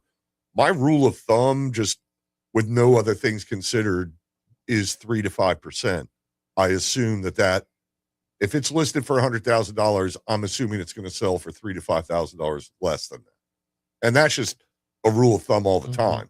You never put them in there with like 1%. I mean, sometimes if it's a hot market, COVID market, right? That's the COVID market, you have to look at it just like you did. You came out with the 6%, but we have, it's part of our normal software market analysis to give us that stat. And the interesting part about this thing that I turned the offer in, the buyers told me the number they wanted to turn in. They weren't doing 95% of list price. They just felt that's what they were willing to pay for that house in that condition right now. So it's just a coincidence that they came up with the number that was very right where you reasonable. Yeah, right where you would expect it to be. So and I was thinking to myself, those poor sellers, because I've met the sellers now twice, and a really nice family, and they really want to move, and they're just sitting there, and it's like, I just wish that they had better advice or something, because I think that maybe they need a certain amount on the back end, and but they didn't tell us that. They didn't say, hey, we need this or we can't do it. That's why we're holding tight. I realize this isn't a reasonable thing to say, but we just can't move. And sometimes that's what it is. And sometimes like the house I have on 780 Orchid, we set the price because that's what they need to do, in the back end. So it's going to be $445. So, but we would tell if somebody came in lower, we would be the first ones to say, hey, look, I know your 430 prices looks reasonable on 445, but let me tell you why we're going to counter back at full, because we don't want people you don't want the buyers to think, oh, the sellers are being unreasonable or PO'd or whatever, and that kind of thing. Well, because you expect that 5% reduction or whatever it is. Yeah. But like you said, and that's the thing a lot of times, especially with the ones that are in not bad shape, but less desirable for whatever reason, you price them at a good price because you want everybody to pick it up, because you need to sell it fast or whatever the situation is.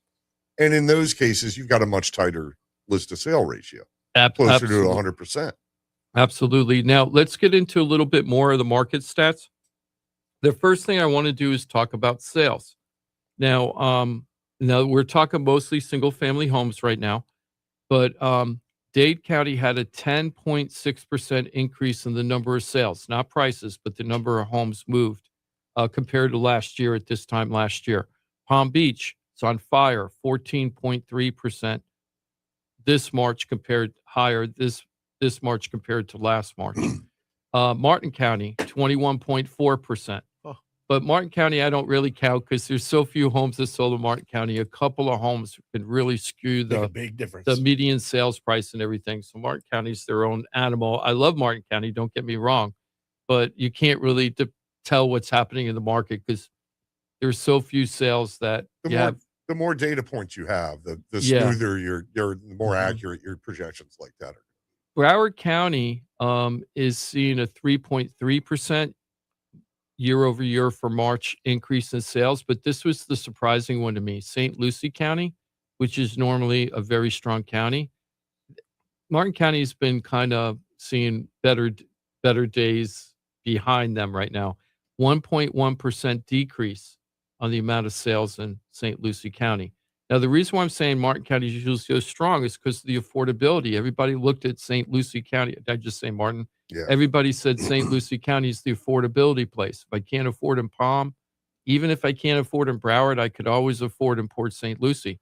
But now we're seeing Port St. Lucie with home prices about $400,000 median average. Well, you know, and turning into Brevard. Yes, it is. Yeah, you're right. And, you know, speaking of stats getting skewed, because of course the damn lies statistics. So I'm always listening for what the source of the info might be. Just think about this with St. Lucie. They have a massive 55 and older community there, right? That whole project, like the last time I was there, that road just keeps going to the west, right into the swamp. I can't believe how far west it's going now out there. So that's got to be skewing statistics. Yeah, that's probably true. You know, I don't know how. I'm just sitting here thinking about it for the first time, but that's what I'm always seeing. And that's why I like slices of the market. Right. Now, here's the next thing, prices, okay? This is, I'm going to read the stats and tell you what it means. Okay, so Broward County, the median home price for March over March of the year before was negative 5.5%. Dade County was only up 0.6% compared to a year ago March. Palm Beach County 3.2%, but St. Lucie County was 3% higher. Martin County 2.8%. So we're not really seeing great price growth right now. We're kind of seeing what you would normally expect for average price increases year over year. Well, we just talked about how you know, a lot of the offers are probably going to be 3 to 5% below the list. So you know, we're not seeing. But that's almost always though. Yeah, you know. But we start seeing people overpay, and we'll start to see some numbers. Well, it's where's the list price level? Because, you know, like after 2023, when things died down, everybody was still asking more and more and more, but the sales prices weren't there. So then your list to sale price ratios would drop down, you know? So with these price declines or small price appreciation, Broward saw less sales and median price drop. So Broward's kind of like the weak link right now out of the group, but everybody else you're seeing kind of like okay price appreciation, which everybody should be happy with 3%. If you get 3% every single year, that's really good. And people go, oh, 3%. I'm like, you don't understand the math behind housing. You can't expect it to grow 10%, 20% every year. It doesn't happen like that. If it does, there's going to be other major corrections and problems. And 3% is like healthy, I think. Yeah, exactly. That's why it's like a healthy market, and it makes things not. I know we're at unaffordable already, but if you had normal 3%, 3 to 5% price appreciation year over year, most incomes could keep up with that. But right now we're so unaffordable. So we're seeing a flattening right now. And what they're saying is that price, we're in a price stabilization phase is what the MLS is saying about their stats, right? The multiple listing service. Now inventory, we've seen inventory be, I'll never forget, we had one time where we had inventory where it was like 9 weeks of inventory for St. Lucie County or something. Inventory's gone up and down a lot over the last 2 years, but basically Broward 4.8 months of inventory, Miami-Dade 5.7, St. Lucie 5.2, Palm Beach 4.7, Martin 4.4. All of that is a lean towards buyer's market, right? It's leaning buyer's market, not a strong buyer's market, but it's leaning buyer's market. We're not seeing it where the sellers can put their house at any price and they expect that it's going to sell. You got to price it correctly in today's market if you want to sell it. But it is kind of buyer friendly right now. Remember that, buyers. That's another reason to not shut down emotionally if you want to buy a home. Now, homes are taking a lot longer to sell than let's say 2022. Which also helps the buyers. Broward, 81 days to get it this is to sell, not under contract, but 81 days. Broward, Dade 86, Palm Beach 83, St. Lucie 99, Martin 99. So what we're seeing is buyers are taking their time, right? And so pricing and the condition of the home and the presentation of the home and the marketing of the home really, really matter now more than ever for that. Cash buyers. We're seeing, let me see cash buyers. Okay, hold on. Why is it saying that very high? Okay, I don't understand this. Oh, I see. The dash is not negative. Okay, Broward County, 23% of the sales for single-family homes in Broward County were cash. Miami-Dade County, 26, so about a quarter of the homes, right? 2.5 out of 10 homes. It does seem like a lot, doesn't it? Palm Beach, 45%. Wow. What? Mm-hmm. Martin Almost County, half. Almost half. almost half. Martin County, 44%. St. Lucie, 28. This is coming directly from the MLS stats for the Florida I'm Realtors finding that to be Association. astonishing. Well, I do too, but what's happening is it's the luxury market is cash driven, and that's why. Well, what about, okay, when it's giving those percentages, Mm-hmm. a lot of these, I was thinking the opposite. A lot of these 55 and older, low dollar communities might require you to pay cash, or people just generally do pay cash for those. Mm-hmm. That's true too. I didn't think about that. The lower condo market or something, that would be all cash a lot of times too. And yeah, I agree. Like, especially in that luxury market, in some markets, people buy cash and then they'll finance as part of a larger, package they're doing. Well, I should say that I apologize. The way they wrote that was incorrect. That's a 45% increase over last year, not 45%. So, but it's still big.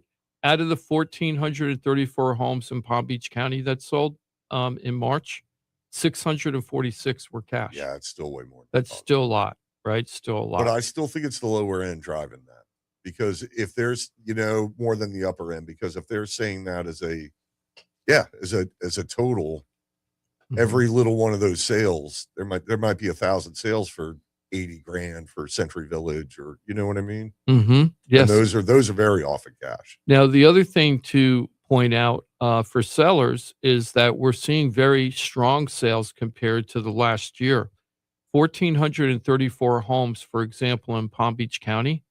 That's the highest in over a year. That's what I've been seeing too. Mm-hmm. And I'm like, the last time I was in here that we were talking about this, I kept showing you graphs and showing like these rapidly, highly increasing inventory levels with relatively flat sales volume and pending sales.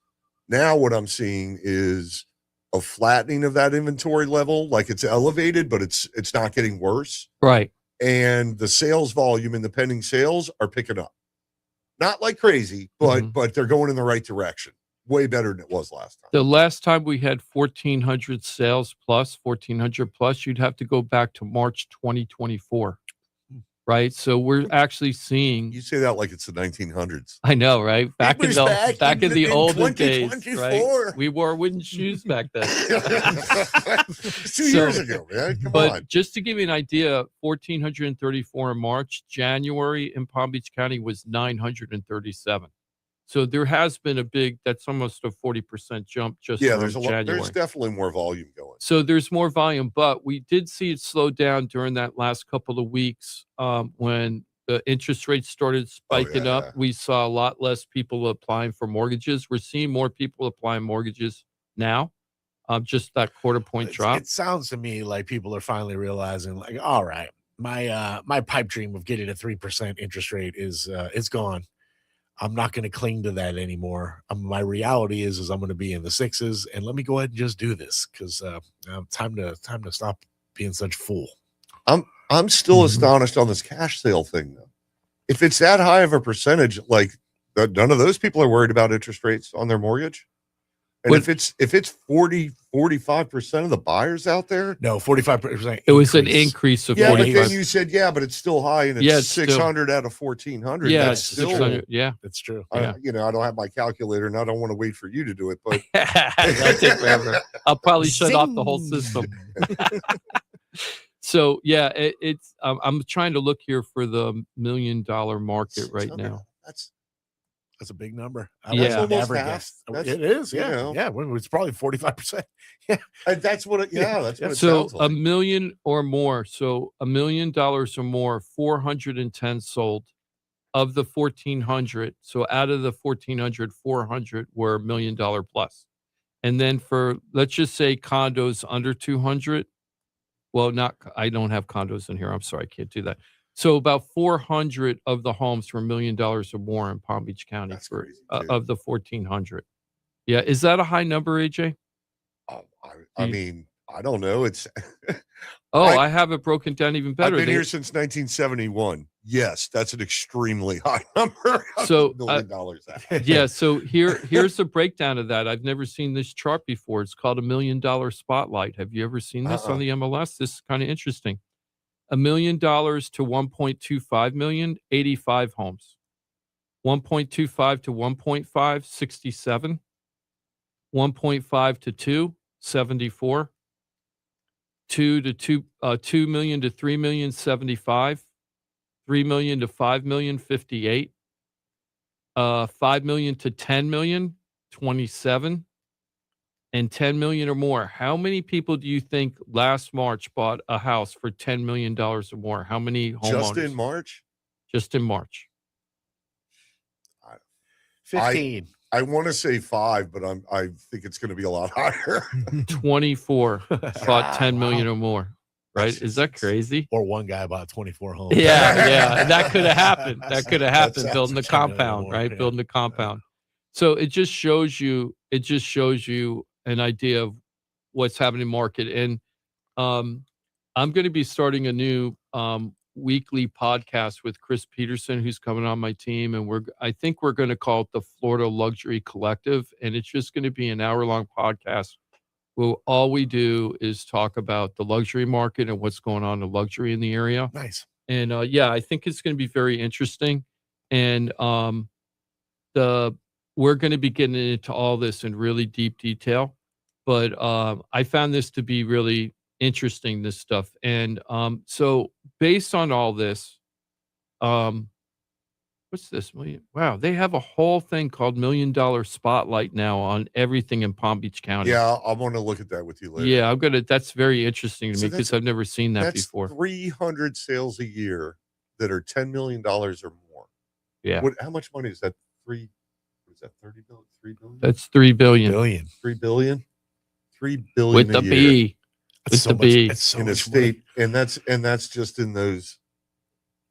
Yeah, and this is my whole argument that Palm Beach County is becoming like Martha Vineyard and all that kind of stuff up there. Easy for you to say.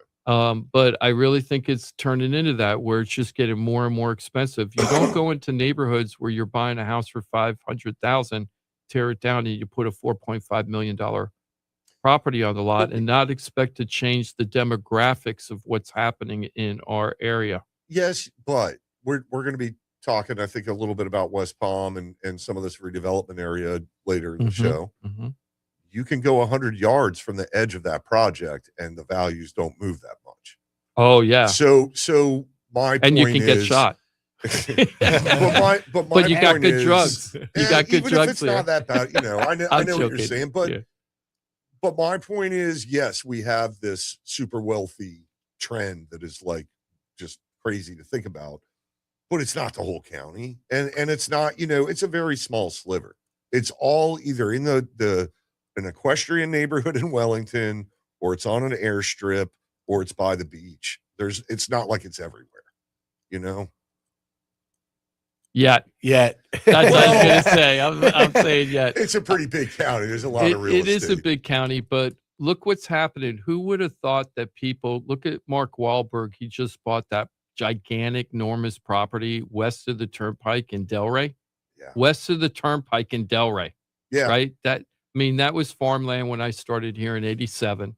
For sure. Right? There are, it's not just the airstrip and the equestrian. Right. There's definitely a lot of other That's what I'm saying. It's going to pop. My prediction, I understand where you're coming from, and he's born and raised, so you're probably listening to AJ more than me. I've only been down here since 74. But the thing is when I saw that happening, it's like they're going to go out as far west as they want to go out, and they got the money. And let me tell you, when I was a newspaper reporter in the 90s, it was all about saving farmland and making sure it was protected and that we had enough water, like all that stuff. And now it's 30 years later, and all those commissioners are gone. All those commissioners, I know, right? And all those commissioners are gone. A lot of them were Republicans back then. They all went to jail, right? A lot of them went to jail. Tony Mazzalotti, Mary McCarty, remember all them? No, you were a reporter, so you were way into that. They were like Warren Newell. all of them got thrown in jail for working with developers and doing corrupt things and stuff like that. I do remember hearing a lot of They were news so many stories people about got it. arrested and thrown in jail back then. But they were all, quote, trying to protect the farmland and water aquifer stuff. Yeah, And yeah, now they're that's just over. cutting deals with all those people are gone. They were like, that was so 30 years ago, right? And now they're moving in. So I'm not as optimistic as AJ is. I really think this is just going to get wealthier and wealthier. The Wall Street South, that's one of the things that's Yeah. probably going to be our first podcast, is explaining Wall Street South and how West Palm is going I was in. going to say that's totally tied into that whole Yeah. West Palm redevelopment. So AJ, we got about 6 minutes before we take the break, and on the back end, I want to talk about the NORA district and all that stuff going on. But Yep. from these stats, what my big takeaway is that we really do have two economies right now. If you're in the luxury market, things are moving pretty quickly, relatively quickly. It's more competition than you would expect. If Yeah, you're I at the mean, very low price point and you're not a condo, I'm assuming, my opinion is if you're a very low price point on a condo, they're very hard to find, but when you do have them, they sell relatively quickly because everybody wants them. So what do you think is happening in the market right now? Well, you know me, I always like to try to take slices of the market Mhm. because, there's different submarkets. So I ran some stats this morning. I'll go over some of them. Yeah, please. So Sandalwood, which I love because they got a lot of data. If you look at the last 12 months, it's a pretty consistent range. It's really values haven't really gone up or down much at all. But what I did was I ran these stats for 1 year and then I ran them for 3 years. Mhm. And what amazed me was Sandalwood had this drop off like 18 months ago. And I didn't know that. I guess I just haven't done any appraisals in there lately. And it's fine right now. But like maybe 21 months ago, all of a sudden there was like a drop off. And I hadn't expected that. But it's stable now. This really seems like an anomaly to me. I haven't seen this kind of chart on any other neighborhoods I've been doing. Now, Century Village, again, pretty consistent over the last year. But if you look at it on a 3-year trend, and I think Century Village is a good indication of the 55 and older condos. Mhm. And this is where a lot of people they've been hurt by the insurance increases and the Assessment. and the engineer and right, the assessments associated with them. Because like my cousin was looking last year and he wanted the HOA fee was the most important part for us looking. It wasn't the price. He goes, I'm on a fixed income. I can only, so if the HOA fee is $600-800 a month, I can't do that. So that's what is happening in a lot of these 55 and older. So those have generally declined over the last year. They're continuing to see a lot of inventory over the last 3 years. Really, they've declined. Not crazy, not like dropping off the end of the world, but worse than the rest of the market. And again, they're almost all cash. So if we looked at the statistics on that and mixed it in with everything else that's cash, it skews things, so that's what I mean by a separate submarket. My other thing that I love to look at is the acreage, because there's a lot of data. So I set this up a year or two ago for the show, and been running it again and again. So this is built between 1990 and 2010, 2-car garage, 1,600 to 2,400 under air. And then I ran it. I ran just that, and it was kind of erratic, and I couldn't really. And so then I ran it with pools, and then again without pools, and it totally smoothed everything out. So both of those, the no pool acreage in for that statistic has been pretty consistent range, hasn't really gone up or down much. What has gone up a bit was the homes with over the last 3 years, if I look at those with no pool, it is on an upward trend, and more significantly than that 3% we just talked about. But if I look at it over the last year, it's not really. There's a little bit of an uptick, but it's not as significant as it's been over the last several years. Yeah, I've noticed that in the acreage, here's the problem I see in the acreage, because I've been out there a lot lately, right? Look at a lot of homes, right? In the mid 5s and under. Yeah. The problem I see with the people out there is most of them are very tired there's so many honey-do lists. I don't find a lot of properties that are super, super tight, like really. I would say the majority, you're correct, but I'm also seeing a trend. I've seen some of the nicest houses in the acreage that I've ever seen out there in the last year. Well, there are gorgeous homes out there, but not in the mid fives. No. Yeah, not in the mid fives. That's true. Yeah, mid fives. Yeah, that's like mid fives or lower, right? And mid fives used to be the higher end, or kind of the higher end. Like in mid fives in the acreage, you used to be able to get. Am I wrong about this? Like pretty nice homes. I'm looking at the price range right now for what I had run: 3-bedroom, 2-bath, all that stuff I just said. The ones with no pool, the price range is basically right around 600 to 650, 660. Right. So that's already out of your range. And that's just a 3-2, 1,500 minimum under air. Like it's not but that was also 1990 to 2010 builds. Right. I did that to be consistent in my analysis because there's more data. Right. But now that you mentioned it, a lot of that stuff is pre-1990, and that stuff, a lot of that's so they very, very worn out. Yeah. And it's very hard when I'm showing properties to this one family, and I'm like, if you buy this house, it's probably worth 600, 625 for sure once you get it back into shape again. Right. And if you're buying it, at 540, there's $70,000, $80,000 of potential growth if the house was in better condition. But you'd probably have to spend $70,000, $80,000. So you're not really getting a deal on that. And the sellers are very unrealistic as to what their houses are worth. They're putting their house on the market for high fives, 580, 590, 599. And they need everything. They got a 22-year-old roof, and the AC is 13 years old, and the water heater's rusting. They're not pricing it in. And they're not, and the house top dollar is worth, once it's fixed up and everything, it's worth $625. And then you think, there's no money here for me to do any of this. But you know what I hate too is the opposite. What's that? Is that people show up, and let's say you've got a house that would be worth $600,000 if it was fixed up, but it needs a ton of work. It needs $100,000 worth of work. So you price it at whatever, $5, or $450 to give them some incentive. But they walk in and go, okay, you're asking $450. In their head, they go through $100,000 worth of work, and then they offer you $350. Yeah. And that's ridiculous. Yeah, that's totally ridiculous. And then I always use the line. I always use that line. Hey, AJ, thank you for your $350 offer. Can I ask you a question? And I always say, I got a smile on my face now because I don't want to think I'm like really mad. And they go, yeah. And I go, so exactly what part of the house are you buying for $350? Right? There's like, well, the house needs everything. It's like, well, go find another house. Then you should go find another house that you think you can get $350 for $350 in the acreage, right? Because it's just real unrealistic. And a lot of buyers, when they come in, they think automatically, no matter what the price is, they just assume that you're going to have this huge steep drop. And to them, 10%, 15% is not very uncommon in their mind. Oh, if it's at 500, maybe I can get it for 450. I was just thinking that. Yeah, that is totally the thing. And you have to explain to them, well, this house, when it's fixed up, it's worth 625, right? I'm just using that as an example. Just arbitrary numbers. Yeah.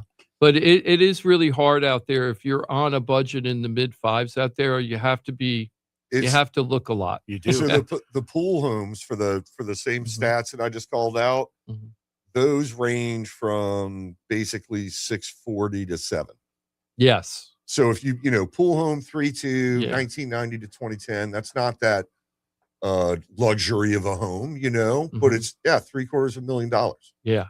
Yeah, I know. It's really, and I can't believe how much we're seeing people buying lots out there or tearing down houses. But really, I don't even know why you would tear the house down. There's so many lots for sale. Because the fill for those homes, that's for the true. lots It's already left done. is so expensive. Yeah, but wouldn't you have to add extra fill when you go from 1,200 square foot to 5,000 square foot house? Yeah, but not $50,000 to $80,000 worth of fill. Okay. Wow. Maybe 15. Yeah. I didn't know it was that much. I didn't either. It can be amazing. Well, that's the reason why those lots aren't built on yet, because they were the least attractive, because they were the lowest. Right. Exactly. The lowest meaning geographically. Right. Yeah. But we are seeing the mega McMansions going over there now. And Even the ones like, a 3,000 under air house, that's not much larger or really any larger than what's been getting built out there the last 10 years. yeah. But the difference now is it's a metal roof. It's got more profile, frustration on the front, longer driveway, and maybe that driveway is something special, and the ceilings are whatever, 12, 14 foot ceilings, the doors are, 8, 10 foot doors or whatever, just the insides, everything about it, and then the turnabout in the front with the fountain that says "The world is yours." I know, right? Right. You know that it just made me remember. Remember Vanilla Ice had that that home renovation show? Yeah, sure. You know the one he did on the water in Lantana on Atlantic. That was he did one on the saltwater. Okay. It's gone. They knocked that down. Tore it down completely. Yeah, they tore it down afterwards. Boy. Yeah. I mean, I think that thing sold for, I don't know, it's billions. Yeah. 4 or 5 million. Something. Yeah. So it's we are in a market that's a K-shaped market for absolutely. So takeaways. If you're a seller, price it right. Price it right. You really got to know your numbers. I'm really, really good at that. If you want to know numbers, call me. If you don't want to call me and you want to get an appraiser, go call AJ. But know your numbers for real. And the other thing is, if you're a buyer, I don't think it's going to get better for you than what it is right now, because if the market changes, like if we do see interest rates drop, which I'm not expecting, forget about it. You're going to be in bidding wars and everything's going to go up. I'm hoping that the interest rates don't drop, to be honest with you. I know people are going to be mad at me for saying that. But if they drop the interest rates, we're going to have a housing crisis. Yeah, right. Affordability. I like the way it is right now. I think for my job, it makes it much easier. When everything's going crazy, it's really hard for me to do it. We'll have a housing crisis if we get interest rates below 5. It's going to go crazy, and it'll be good for me. It'll be good for me, but it won't be good for the community. And that's what we're worried about. Any major volatility. Like, it's not the stock market. It's where people live. It's too much. It's too much stress on everybody. I was talking to somebody from, by the way, shout out. The reason why Mike isn't here today is Mike's mom is having a birthday. Happy birthday, Barb. Oh, happy birthday. She's from Iowa. That's why I'm bringing this up. I was talking to somebody from Iowa, and I asked them, not Des Moines, I forget what city, but I asked them, I said, when you guys live out there and stuff, do you think about real estate the way the Floridians think about real estate? Right. And they're like, no, you buy your house and you forget about it, right? You're not thinking about, did my value of my house grow or not? As long as I can afford the mortgage payment, I'm cool, right?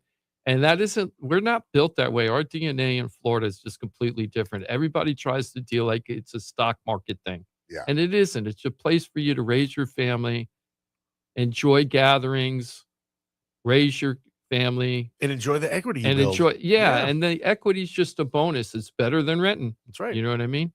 Anyway, I don't think we are going to take the break because we're so late. We've only got 20 minutes, so let's get right into the NORA district. All right. So let me just start off. Florida Talk Real Estate is a .com. You can always reach out to the entire team. Pros, experts in their field. We call it the one-stop shop for a reason. FloridaTalkRealEstate.com. Buying a home, selling a home, stuck with a home, you don't know what to do. You need professional guidance. Anything that touches the world of real estate. Remember, FloridaTalkRealEstate.com. We're on Facebook and YouTube. If you're there with us live streaming right now, thank you very much. If not, always remember, go consume away and hit the share and like button. You can absolutely change lives, including your very own, with the pros of FloridaTalkRealEstate.com. So the city of West Palm has been working on this for quite a while. And there's an area called the NORA district, which stands for North Railroad Avenue. I thought it was the North Railroad Association, so I was way off on that. Can I exit for just like 2 minutes? You sure can. Thank you. Okay. So it's so what they're doing, this is a very blighted area of the city. And what they're trying to do is to gentrify it and to bring it back to life. Now, this area of the town, it has a very deep historical roots for the African-American community, for blacks that live in West Palm in general. Yeah, for West Palm. It's quite a historic area, you know. Actually, it is. And one of the things that they have there, I think, was the first African-American bar that was there. It was a historical bar. I know there's been some controversy about who's going to run that bar or whatever, but they're bringing that back to life. They put an amphitheater out there. They brought in a bright line station, which was a big, that's a big deal. a very big deal that they're actually putting a bright line station in that area, which just told you that they're planning on major, major things happening out there. Because there was already a bright line station not far away. So for them to do another stop there. They think that's going to become a new destination area for West Palm, just like City Place is, Clematis Street. They're hoping the NORA district is going to be the next big thing. Well, let's tell everybody where it's at. So So it's south of Palm Beach Lakes, and it's north of Flagler Memorial Bridge. So the Northern Bridge. Mm-hmm. And it's in between the railroad line and what road is Dixie and let's see, Dixie and the railroad Dixie line. and the railroad, FEC and railroad. So you still got the park to the east of that, between there and the water. And then to the west, you just have residential housing. To the north is that's a Good Samaritan Hospital. Mm-hmm. And then to the south, that's like the Ben and all the, the beginning of West Palm there. And I think I read somewhere where they're going to move the hospital. Oh, really? And they're going to create a new hospital, and then they're going to use that land for development. Ooh, that would be interesting. That would be very interesting to me if that happened. I just read about that a couple of days ago. I'm so behind on everything because I've been so busy with my customers. I've had a really hard time. That's got to be a long-term project, moving that hospital. Yeah, I would assume so. That hospital needs to be moved. I'm sorry. I'm not I've been in that hospital. I've had surgery there. I'm not a big fan of that hospital. So I want it to go. Every time I drive by that hospital, I have bad feelings about it. My sister was born there. They said that my dad owed them $14. And to this day, he has not paid the $14. That was in probably 68. It's still, he fought it on his credit for years. So I was born at St. Mary's because I couldn't go there. You were banned. Yeah, because your family was banned. Yeah, $14. That's funny. But you got to stand on principle. Yeah, exactly. I'm trying to pull up. Oh my gosh, am I going to have to do this by memory? I'm really worried I have to do this by memory. This is not going to be good. Don't sue me, everybody. So with the NORA district, here it is. Okay, hold on. What are you trying to look up? I'm trying to look up I have a map of all the things that are happening over there, and I can't find where the map is in Google Maps. Well, the one thing we just talked about, which I'll talk about while you're looking there, please, is they just announced one of the NFL players, I think, is backing a affordable housing condominium mixed use. So that is also just east of the tracks, but it's a little bit further to the north. It's between 27th and 28th, and the north end of this new NORA district is at like 12th. So it'll be 15 blocks to the north. It's kind of the same east-west direction.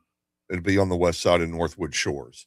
But they're advertising that as more like for the workers, affordability, because that's the thing with all these wealthy properties, all these $10 million homes and all these downtown, the Southern Wall Street and everything. Somebody's got to serve these people. Yeah, they do. Because they're not going to serve themselves. Mm-hmm. I promise you that. Somebody needs to serve them. So. Absolutely. And it's rough enough that they're pushing us more and more west for sure. I love that plan of development right there. That's fantastic. Yeah. And you know what else it's been a big thing in the news lately is what's that bar on the water east of Clematis? Bradley's. Yeah, they've been talking about doing something there too, right? Making that like more of a walkway. So they're really focusing on this area of West Palm right now. They're talking about taking away Bradley's, and Roxy's looks like it might go. Those are like two of the main Those are landmark watering holes in that area. Roxy's is going because apparently there was a lawsuit about a bar fight, and they didn't pay it. And now it might be going up for auction. I saw they had locked the doors on it, right? Yeah. No, I heard that it was still open, but the sheriff's office owns it now. There's a sign that says the sheriff's office owns this right now. They own a rooftop bar? Yeah, exactly. All right. Right. Nothing could go wrong with that. Yeah. So I see no issues. sorry, hold on here. That's too bad. Still Yeah, looking. Rocky So is if they're awesome. doing, Oh, here it is. I found it. Yay. so that area where they're talking about, like you were just saying with the bars, that's only 5 blocks to the south of this new NORA district, right? Mm-hmm. So if they're trying to make that more walkable, make Flagler more of a walkable road, as opposed to a automobile pedestrian, it's just for pedestrians. If that's what they're talking about, I think it is. But no matter what it is they're talking about, it's going to be doing more development, more community focus, more things for people to do. Because that's the thing that I heard was these Wall Street guys, they like living in New York because there's a lot of things to do there. It's walkable. It's an urban environment. And, we're getting there, but we're not. We're at not, that we're kind of not level. there. Stephen Ross, owner of the Dolphins, also the Related Group, I think is called Related Group. That's who the Stephen. I'm sorry. Go ahead. No, is that who the guy is that's doing the Well, one, no, or? Stephen Ross is he was a developer for City Place also. Okay. And then what he did he tore down the comedy club over in City Place on that part of the complex, and he's putting a $300 million tower there. That tower was specifically built for the Wall Street Southers, because Okay. what he's saying is that he really believes that a lot of people from Wall Street really are going to come here. A lot of these companies. That's the hood right there. I Just know, to the north but of it. so is That's- City but that's Place, where right? this- But but so that's is where City this is Place. going. I know in. it always has been. Yeah. That's why there's always been the hilarious part of that is like, you just walk around the corner and that's like hood right there. Well, City Place, before it was City Place, that used to be the myrtle capital of the county. Crack And when took I was that. a reporter, between 70 and 120 people were murdered every year in the county back when I was a reporter. And a great majority of them were right there in City Place. That right? was the national crack epidemic, right? Yes, it was the height of the crack that was, epidemic. that's when that really got bad. Yeah, there. it got really, really bad. So they eminent domained everything there and turned it into City Place. Now they feel it's Painted it. tired. It's nice. Yeah, So Yeah. they're We're gonna build this tower. Come on down. yeah, so you can they're still get cracked though. yeah, Right. yeah, you can Yeah. still get it. Yes, Yeah, you can. that's one of the benefits. So the crack is really cheap here. He's building that $300 million tower, and the reason why he say he's doing it is because the Wall Streeters are not satisfied with the type of housing that are down here. Do you think they're gonna be satisfied when they realize who their neighbors right to the north are? I think it's all blowing up, Johnny. But It's not gonna. that's where this new NORA area is going Mhm. to. That's the thing they're doing. They're And that spreading it out. I agree, though, that specific section just north of City Place, I had somebody call me, had to be maybe 3 years ago now. And it was an investor and they were asking about that particular pocket. And because they didn't know the area. And I go, no, it's, you walk out of City Place and as soon as you go across, he goes, it looks like as soon as you cross the street, it's a completely different. I go, yeah, it's a completely different thing. Yep. Just to give you an idea of some of the stuff that's going on out there, 821 North Rosemary Avenue by the railroad. They did all this infrastructure to get ready for like sewage and plumbing and all that to get everything going. Rosemary Avenue, they did the city, I think with state funds, did all the streetscaping to get everything ready. That's already been done. They're even doing something on 700 North Tamarind. Tamarind is still a very Tamarind. Yeah, I'm sorry. Sorry. But I know it's a Florida guy. Yeah, I Florida just spit thing, it out so immediately. crazy. What are you doing? Yeah, no, it's Tamarind. Sorry. Tamarind. I haven't driven the whole length of Tamarind for a long time since I was a crime reporter, and I thought it got a lot better. There's areas where there's I still was some like, bad please areas. don't have me stop here. I do not want to stop at this spot right now. Like if there was a stop sign or a traffic light, I was like, please don't want to get me through this neighborhood. There's some danger zones for sure. Again, and that's in between where they're Mhm. talking about this new condo This tower whole in thing NORA. is going to be this whole area is going to be They've been tremendously chipping away at it transformed. for a long time, Jim. Yeah. I don't know that it's Long going to time. sweep across like Well, let's Music Art Park is already completed. There's a 320 unit multifamily project proposed. Where is this one? I can't tell you where, but it's in that area. 413 North Rosemary Avenue, 138 unit apartment complex. One West Palm, currently under construction. Completion date's supposed to be this year, but I don't think it's happening. Flagler has Banyan Square under construction. We have a 520, the total NORA district for one of these projects is 520 million. The square, is right by the Kravis Center. There's nothing going on over there. $100 million luxury apartment complex called the Tortoise Properties is going in there right now. 250 million, One West Palm, 550 North Quadrille. I think that's Jeff Green's project that hasn't really, he's very late on it. The one on Quadrille? Yeah, Quadrille. The Heart and Soul Park is created over there. You have the Bright Line going in there. There's so much going on over there right now. If you're looking for something, one of the things I would recommend, if you're looking for investment stuff, you could I think it was Mark talking. Was it Mark or somebody else talking about Section 8? Yeah, that was Mark. That would be a great area to find Section 8 housing and just wait for everybody to catch up. Right. With you. If you grab some of these areas, and that's what I would say, get a multifamily and, fix it up, get good rents and hold on to it. And hopefully it appreciates, a lot because they're developing it. You see what's going up around it. But what's going to come up, and it already is coming up, is yes, they're talking about this condo project for low income or, affordable housing. It's not low income. It's affordable housing. Yeah. Cause you said 80,000. 80,000. Yeah. No, maximum. Oh, maximum. Max 80. Yeah. It was, I forget that. I think it was like 40 to 80 a year was the income level. We need that. But my point is this, this whole neighborhood west of the NORA district and north of Clematis, people live there, and these, you don't just get to redevelop the area with a bunch of 1930s through 1960s homes in there. So those people are either going to have to be motivated to sell by getting paid enough, or they're going to have to fix up those homes as they sit, and then they're only going to go up so much because it's only a 1,200 square foot, whatever, I don't care how nice you make it, unless you're like off Atlantic and Delray, we're on Bankers Row or something, it's not going to go up that much. It's in this. So I think what's more likely to be focused on soon is affordable housing in those same neighborhoods. If they're going to do that, like they're doing with the condo building. But I'm just saying, I don't see how that section that's west of NORA, that's north of Clematis, is going to get any better just because NORA is going in on the other side of the tracks with all this multi-million-dollar upper end of the K.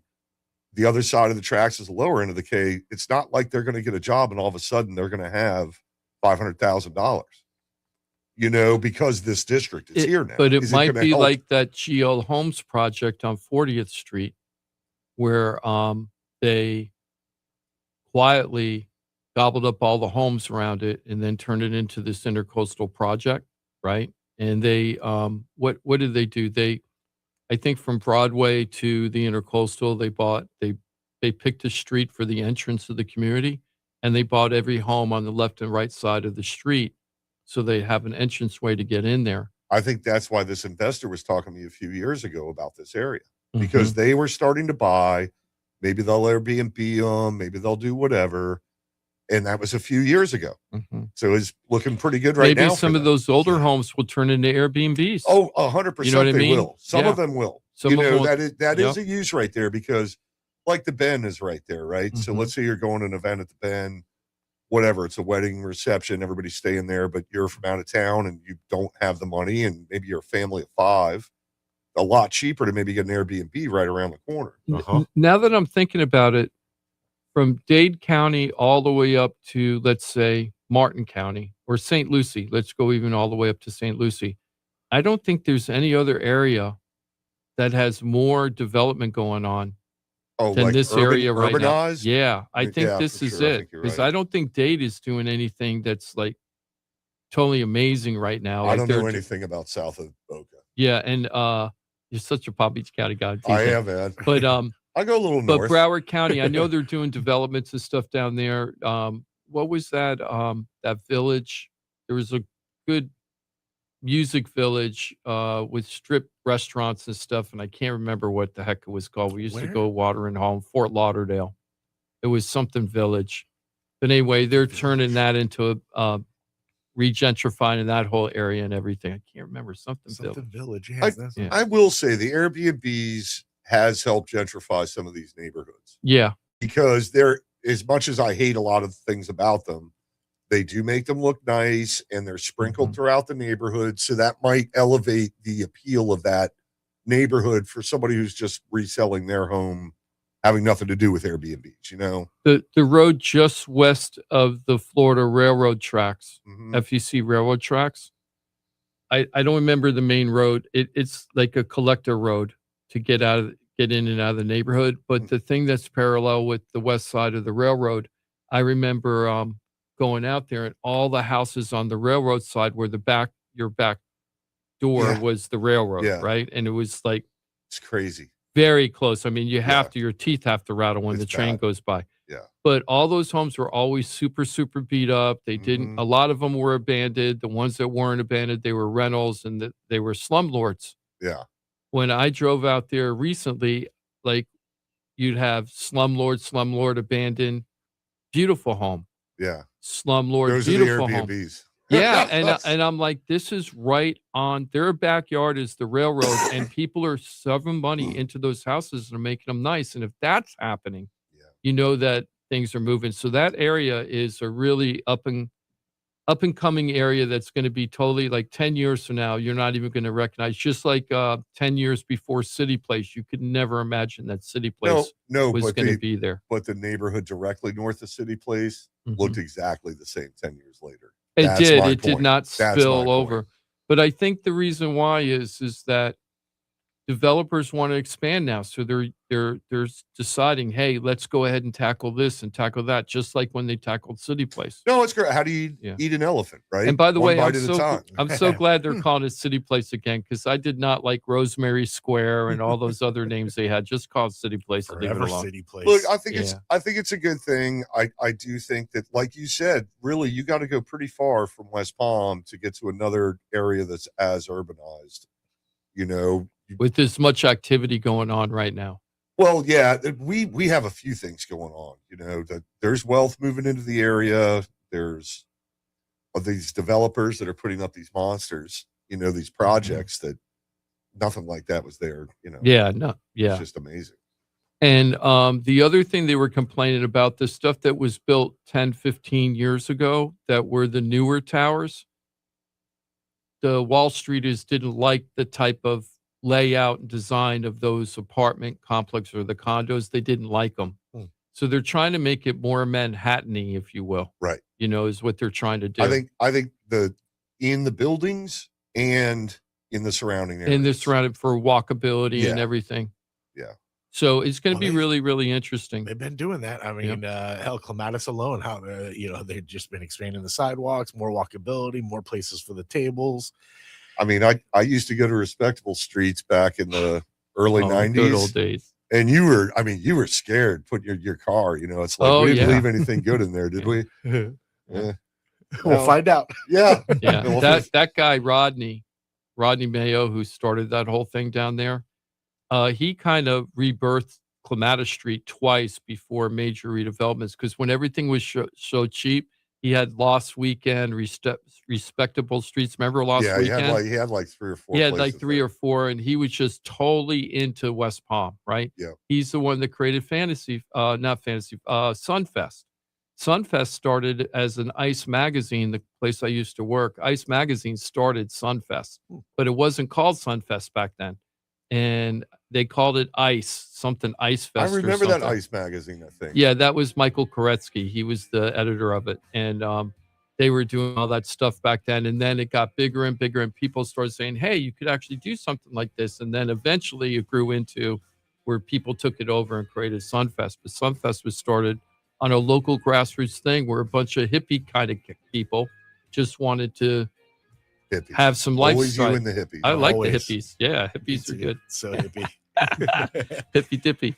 So anyway, hippies need to bring it back. Yes, exactly. So just want to say one last thing. If you're looking for a 3-bedroom, 2-bath home in Royal Palm area for your family, and you only want to pay $12,000 to get into the house, you got to give me a call, because this house I'm expecting to go fast once I put that mailer out next Monday. Somebody's gonna pick it up. So come and give me a call. It's gonna have a lot of eyeballs, that's for sure. We appreciate you being with us every Saturday. Let's make sure you got all the details on getting involved with the team. If you're buying a home, selling a home, you're stuck with a home, you don't know what to do, you need professional guidance in anything that touches the world of real estate. The Florida Talk Real Estate team is the team that you should be calling first and foremost. At least vet them, have an interview, find out if they're going to, work with you the way that you're hoping. I think it's going to work out well. FloridaTalkRealEstate.com. You know people that are good at what they do. Sadly, you know people that are not very good at what they do. But do you know people that are great at what they do? I do. FloridaTalkRealEstate.com. This is a team of pros. These are experts in their field. And when you're buying a home, you're selling your home, and you're stuck with a home and you are really struggling, you need professionals. You need the best of the best. Write it down. FloridaTalkRealEstate.com. On Facebook, on YouTube. Consume away. Lots to consume. Hit, share, and like, because you can absolutely change lives with the pros of FloridaTalkRealEstate.com. You can change your own too. Pick up the phone. On that .com, you'll see the hotline. Call it if you like. 888-973-7828. Just remember, FloridaTalkRealEstate.com. Pros like AJ Hollman, ExperienceAppraisers.com. Always good to see you. Have a great weekend. You too. Safe travels today. Thank you. Thank you very much. And Jamie D, Jim DePola with the Florida Home Bros team. I know you're busy. Have a great weekend and best of luck. Thank you. Have a couple of good ones for me, a couple cold ones for me. No cold ones, but I'll puff past. Okay, there you go. Okay, cool, man. Timothy, you're the man. Johnny, have a great weekend. AJ, good to see you as always. And Jim, love you, brother. Thank you, man. I mean, I'll have one cold one for you. Okay, one. Just one for me. Just for me. Thank you, dude. I'll have 6 for you, Jim. I just want to make sure you're not left out. There you go. What the hell? I'll have a couple. He's going to sacrifice. That's what teams do. Yep. That's what teams do. It's so hard. We rise up to support each other in times of need. Have a great weekend if you're listening. If you're not, well, it's a terrible weekend. I'm kidding. FloridaTalkRealEstate.com. Thank you for being with us every Saturday. We're back at it next Saturday right here on Real Radio.